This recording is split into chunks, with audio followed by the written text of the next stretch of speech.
오늘 본문은 이 바리새인이 먼저 와서 예수님께 묻죠. 하나님의 나라가 언제 임합니까?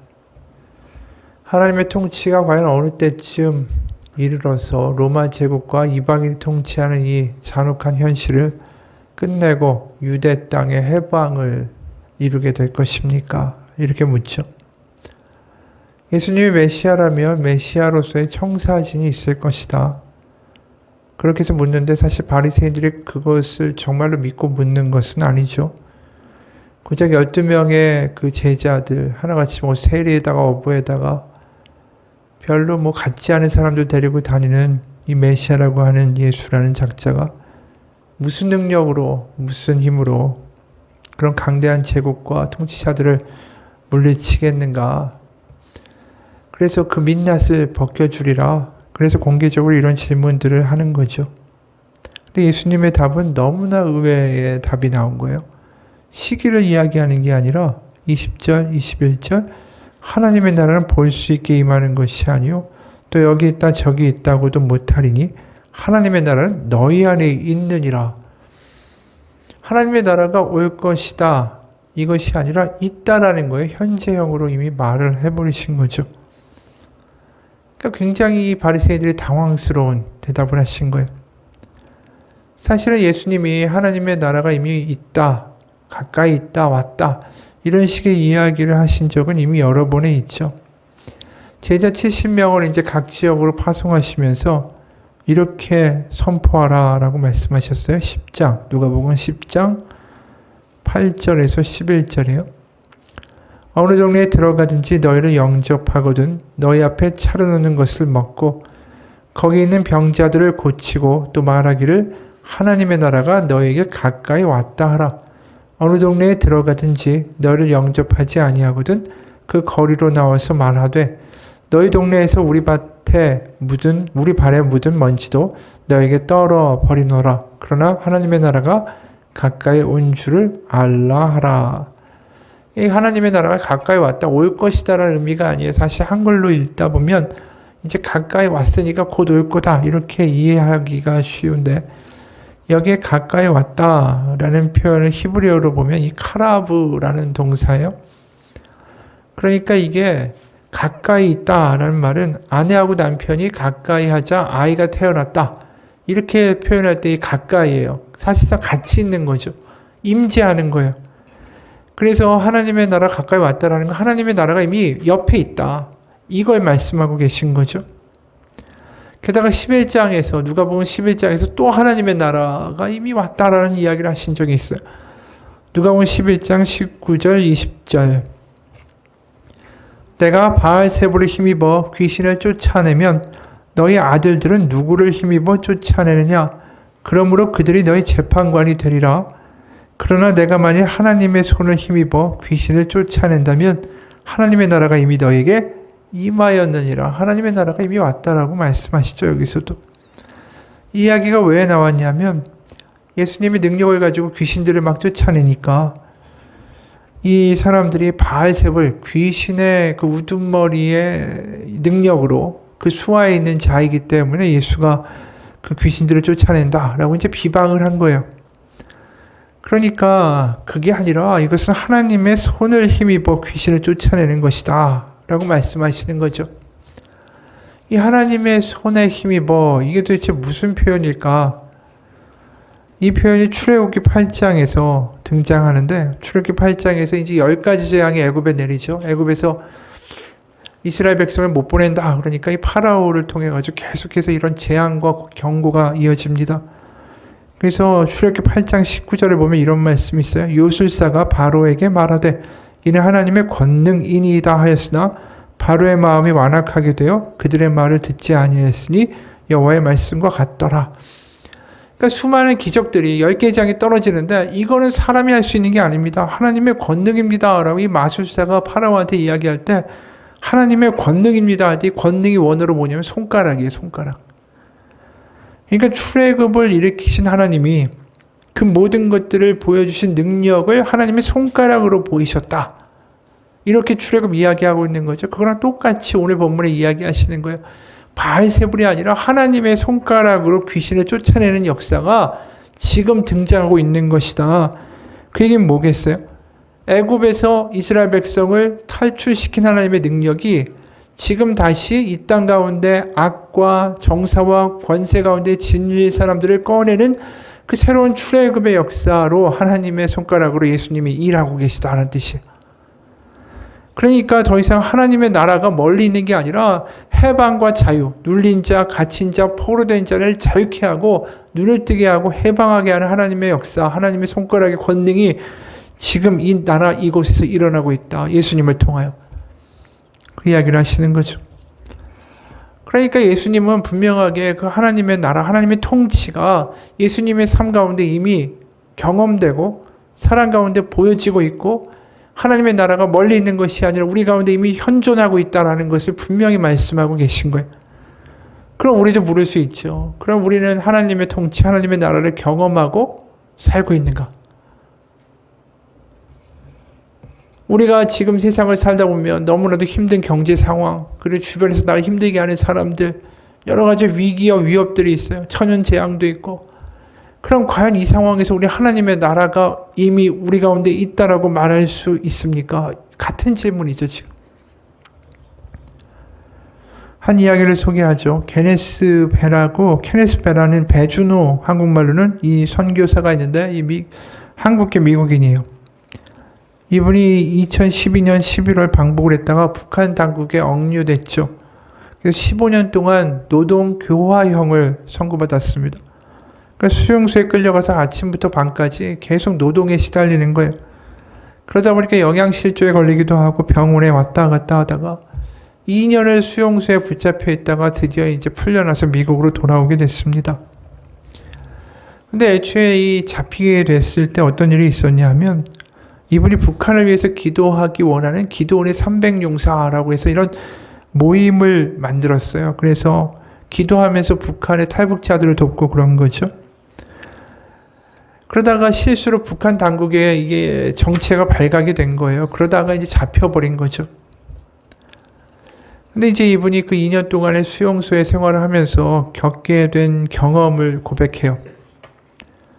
저는 집으로 돌아가게 해달라고 매일 기도했습니다. 하지만 1년이 지나도록 하나님은 제 기도를 들어주지 않으셨어요. 그러면서 의문이 생겼죠. 아, 내가 이곳에 남길 원하시나? 그리고 때마침 받아든 어머니의 편지에는 다니엘의 믿음이 필요한 때인 것 같다라고 적혀 있었어요. 바로 그리 아니하실지라도의 믿음이었죠. 그러면서 이분이 그 1년의 시간 가운데 어렵지만 하나님께 기도하고 또 여러 가지의 말씀 가운데 다져지면서 결심하게 된 게 뭐냐 하면 하나님이 제 뜻이 아닌 주님의 뜻대로 하십시오. 제가 쓰임받기를 원합니다. 그 후에 모든 게 달라졌어요. 환경은 똑같은데 보이는 게 달라졌다는 거죠. 자신을 지키고 있던 간수들이 더 이상 나를 괴롭히는 억압자로 보이는 게 아니라 하나님의 사랑을 전해야 할 잃어버린 양으로 보이기 시작했다는 거예요. 그러니까 전에는 그 사람을 미워하고 증오하는 마음이었는데 그들과 대화를 하기 시작했어요. 그러면서 하나둘씩 그 사람들이 마음문을 열기 시작했죠. 그러면서 이 케네스 베라는 선교사님이 이런 말을 해요. 처음에는 근심과 걱정, 불안이 가득했다. 하지만 이내 점점 내 마음에 평안이 찾아왔다. 하나님께서 나를 떠나지 아니하시고 지켜주실 것이다라는 확신 때문이었다. 그리고 내 안에는 바로 기도하는 가운데 분명히 하나님은 이 나라를 바꾸실 수 있다라는 확신이 있었다. 내가 견딜 수 있었던 유일한 이유는 바로 그런 주님이었다. 예수만이 소망이라는 어쩌면 흔한 구호가 같은 이 고백을 거기서야만 깊이 깨닫게 됐다. 실제로 교화소 간수들이 저를 평가하기를 근면하고 성실하며 고지식한 사람이라고 말한다. 따로 감시하지 않아도 이를 게을리하지 않아서인데 내가 그랬던 건 한평생 예수라는 이름조차 제대로 들어보지 못하고 죽어가는 그 사람들에게 예수의 그림자라도 보여주자라는 간절함 때문이었다. 그들은 비록 나를 죄인으로 여기지만 나는 그리스도의 사랑을 비추는 빛으로 여기 와 있다라는 정체성 때문에 그렇게 할 수 있었다. 물론 나를 힘들게 했던 것도 중노동뿐은 아니었다. 북한 당국자는 매일 나를 찾아와 아무도 널 기억하지 않아 집으로 돌아갈 수 없을 거야 라고 말했다. 심지어 풀려나서 북한에서 풀려나 미국으로 돌아가기 이틀 전에도 거기에 당국자는 그 말을 되풀이하곤 했다. 그러면서 매일 소망을 빼앗는 이 당국자의 말, 모두 다 너를 잊었어 라는 말과 너를 잊지 않겠다는 하나님의 음성 사이에서 매일 씨름을 해야만 했다. 그러다 어느 날 북한인이 저에게 정말 하나님이 살아계시냐라고 묻더군요. 그래서 그렇다라고 했더니 그런데 왜 아직 당신이 여기 있느냐라고 되묻는 겁니다. 저는 다시 이렇게 대답해 줬습니다. 하나님께서 아마 다른 계획이 있으신가 봅니다. 아마 당신 때문일지도 모르죠. 당신에게 하나님을 전하라고. 이 사람이 북한에 억류되어 있는 동안 가장 깊이 깨달았던 건 어느 순간에서도 하나님은 자기를 잊지 않으신다라는 것이었대요. 누군가는 이 교화소에 끌려가면서 똑같은 환경에 처했을 때 불평과 비극과 하나님이 나를 버리셨다, 하나님이 나를 잊으셨다, 하나님이 나의 기도를 들어주시지 않는다 이렇게 생각하고 신앙을 잃어버리게 되는 계기가 되었을지도 모릅니다. 근데 이분이 이렇게 말하는 거죠. 내가 여기에 이렇게 있게 된 건 하나님의 계획이 있다. 나는 하나님께 쓰임받기 위해 이 자리에 있다. 그래서 계속 간수들이 너를 다 잊었다라고 말할 때, 그렇게 수행을 시킬 때 그 말이 들리지 않고 하나님이 나를 기억하신다라는 그 힘으로 버틴 거 아니에요. 그래서 이분이 한 말 중에 아까 본 말 중에 이게 인상 깊어요. 나를 버티게 해준 힘은 그들은 비록 나를 죄인으로 여기지만 나는 그리스도의 사랑을 비추는 빛으로 여기에 와 있다라는 정체성 때문이었습니다. 이 말이 결국 무슨 말인지 아십니까? 나는 하나님의 나라에 속한 사람이고 하나님의 통치 안에 살고 있다.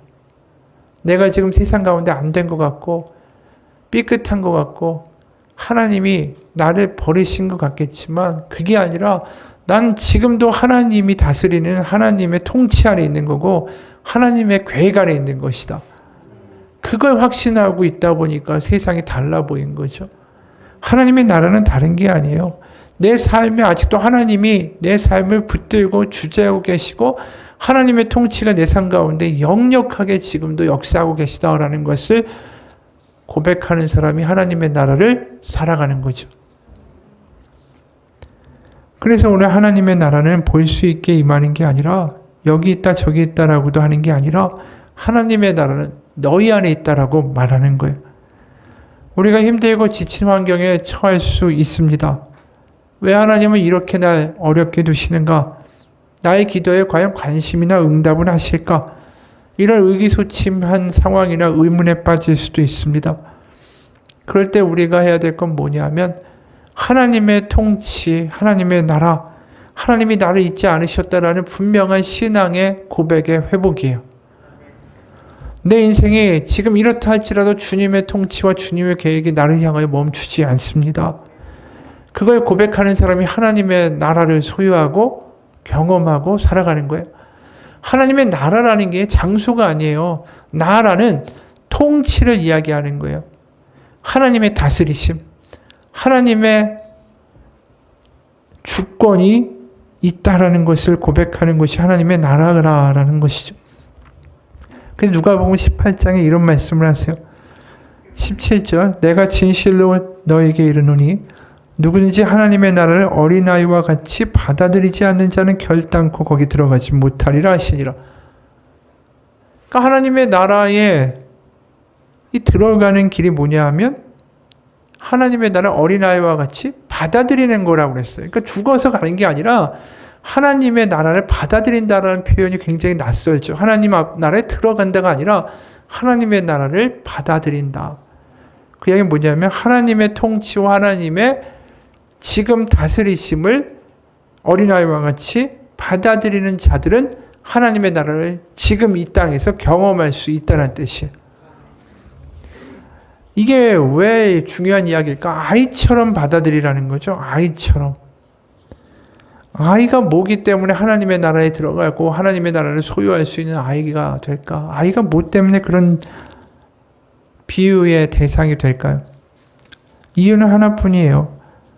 아이는 아빠가 없으면 안 된다. 그리고 아빠가 있으면 나는 할 수 있다. 아빠에 대한 그 분명한 믿음이 있는 거죠. 예를 들어서 놀이동산에서 아이를 잃어버린 경우가 꽤 많이 있어요. 근데 미아보호소에서 아이들을 보면은 한 손에 솜사탕을 들고 한 손에는 풍선, 캐릭터 이렇게 그려진 풍선, 그리고 머리에는 머리띠를 하고서도 아주 서럽게 울어요. 보통 때는 그 캐릭터 들어간 풍선 하나면 얼마나 좋아해요. 솜사탕이면 기뻐하잖아요. 그런데 아무리 솜사탕이 있고 아무리 풍선이 있어도 다 소용이 없어요. 왜? 아빠가 없으면 안 된다라는 건 이 아이는 분명하게 알고 있으니까요. 여러분, 아이가 아는 것만큼 분명하게 하나님 아버지가 우리의 아버지시다라는 것을, 그리고 그분이 안 계시면 안 된다라는 것을 우리 가운데 경험하고 살았으면 좋겠어요. 아이가 미아보호소에서 아무리 많은 걸 가져도 아빠 없으면 안 돼서 아빠 어디 있냐고 엄마 어디 있냐고 우는 그 심정이 하나님에 대한 우리의 마음이 됐으면 좋겠어요. 우리가 아무리 돈이 있고 뭐가 있고 가진 게 있고 이게 중요한 게 아니라 하나님이 없으면 안 된다라는 게 우리 가운데 좀 절실하게 와닿으면, 그러면 그 사람은 항상 하나님의 나라를 살아갈 수밖에 없다라는 것이죠. 여러분, 우리가 어렵고 힘들 때 그냥 하나님이 나를 잊었다라는 게 아니라 하나님이 나를 기억하시고 나의 아버지 되시고 지금도 나를 찾고 계시고 미아보호소에 있는 아이를 찾는 그 간절한 부모의 마음처럼 지금도 나를 기억하고 잊지 않으신다라는 확실한 믿음이 우리 가운데 있기를 소원합니다. 그러면 하나님의 나라가 분명히 우리 가운데 경험될 거예요. 왜요? 성령이 바로 우리 가운데 하나님의 임재, 하나님의 통치, 하나님의 살아계심을 경험하게 하시는 영이기 때문이죠. 그래서 누가복음 11장에서 이런 말씀이 나올 수밖에 없는 거예요. 누가복음 11장에서 9절부터 13절. 내가 또 너에게 이르노니 구하라 그리하면 너에게 주실 것이요 찾으라 그리하면 찾아낼 것이요 문을 두드리라 그리하면 너에게 열릴 것이니 구하는 이마다 받을 것이요 찾는 이는 찾아낼 것이요 두드리는 이에게는 열릴 것이니라. 너희 중에 아버지 된 자로서 누가 아들의 생선을 달라 하는데 생선 대신에 뱀을 주며 알을 달라 하는데 전갈을 주겠느냐. 너희가 악할지라도 좋은 것을 자식에게 줄 알거든 하물며 너희 하늘 아버지께서 구하는 자에게 성령을 주시지 않겠느냐. 우리가 하나님 앞에 구하라 찾으라 두드리라의 목적어가 내가 필요한 것이 될 때가 많죠. 근데 정작 하나님이 우리에게 주신다는 건 뭐죠? 성령이에요. 성령. 그러니까 우리가 우리의 삶을 살면서 내 뜻대로 안 되고 삶에 어려움이 있고 그래서 하나님 앞에 내가 이것만 해결되면 좋겠다라고 부르짖고 기도할 때가 있는데 그때 하나님 우리 가운데 주시는 게 뭐냐면 성령, 바로 하나님이 내가 너를 잊지 않았다라는 마음의 확신이다라는 거예요. 그 사람이 어린아이와 같이 하나님을 향하여 부르짖고 구하며 나아갈 때 하나님의 나라에 들어갈 수 있다는 것도 같은 이야기예요. 하나님 왜 이런 상황 가운데 저를 두시는지 저는 모르겠지만 하나님은 살아계시고 하나님 지금도 저를 바라보고 계시고 하나님이 저를 기억하고 계시는 것을 믿습니다.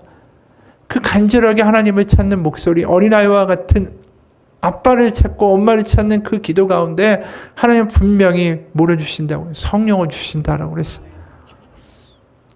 성령을 통해서 고백하게 되는 거죠. 알게 되는 거죠. 이게 나의 일방적인 주장이나 나의 헛된 근거가 없는 믿음이 아니라 하나님이 주시는 분명한 소망이 있는 확실한 믿음이라는 거.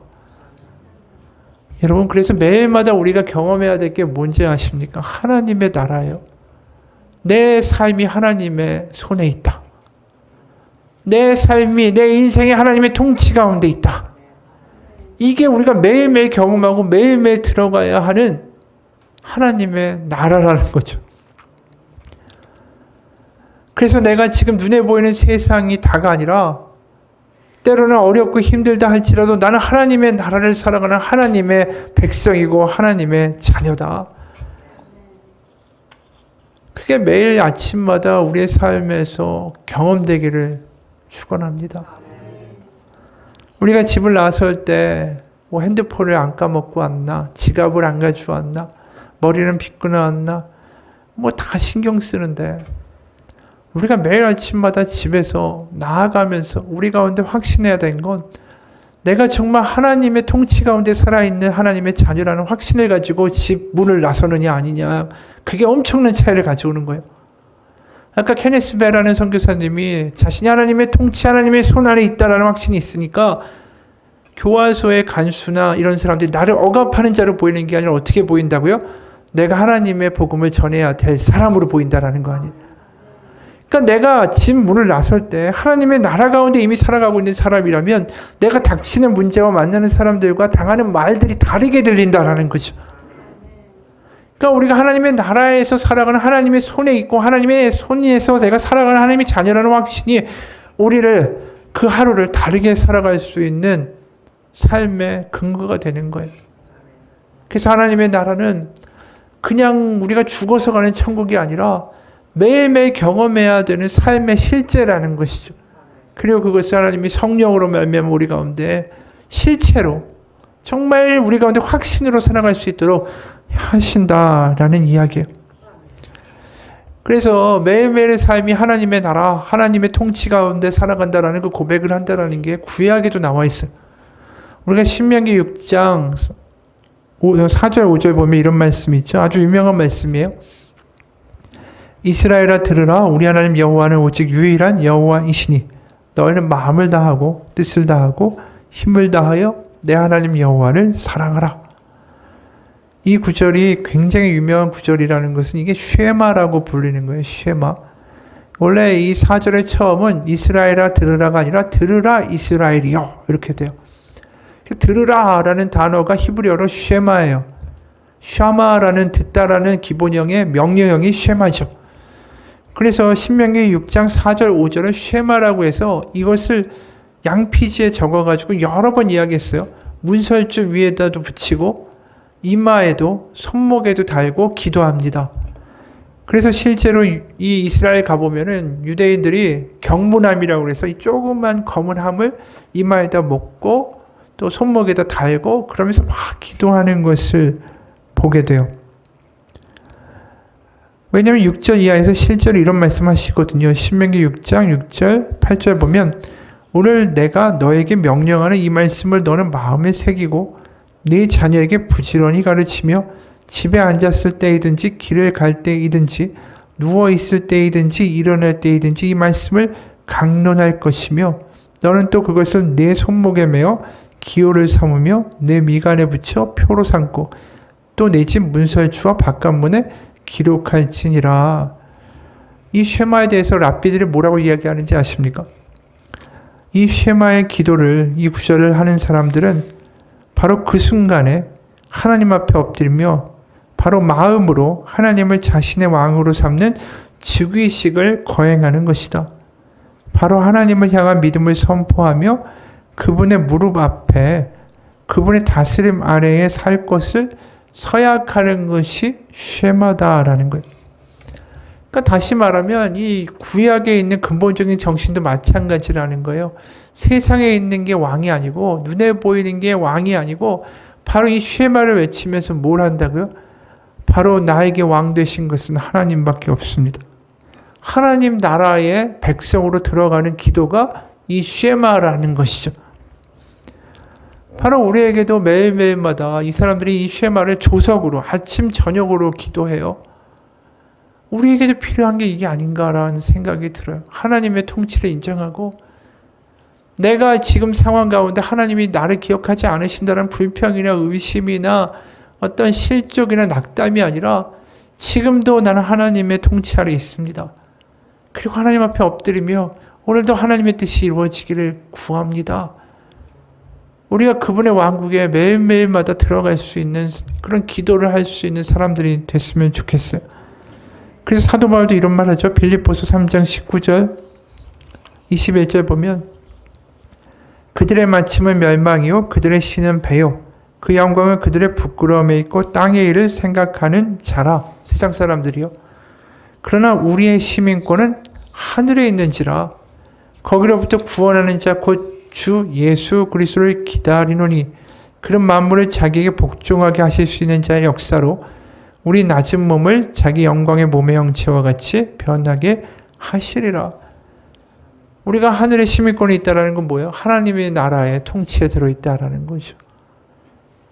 그래서 우리가 하나님 안에 있는 사람들이고 쉐마를 하면서 구약의 사람들이 매일매일 하나님의 그 즉위식에 하나님이 왕이 되신다라고 기도하며 그 하루를 하나님 안에 들어가는 것처럼 우리가 매일마다 내가 속한 곳이 어딘가 하나님의 통치 안에 있는 사람이라는 것을 기억하면서 그 기도로 하루를 살아내야 된다는 거죠. 그래서 우리가 빌립보서 4장 6절에 이런 말씀이 있잖아요.